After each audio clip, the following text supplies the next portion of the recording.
你以為咧冷色藍紫咧就代表唔中意，暖色咧紅橙黃咧就係好中意。兩類嘅顏色咧心意咧其實咧藏得好深。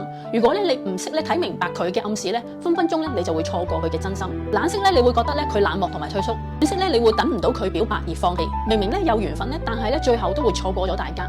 有冇人咧等咗好耐咧都等唔到佢表白咧？有嘅話咧可以留言話俾我知。藍紫冷色系咧係風象星座嘅特質，完美主義咧中意執細節嘅。中意你嘅話咧，你嘅妝容啦、髮型啦、衫褲啦、情緒變化咧，佢係第一個發現嘅，細心到咧令到你好感動。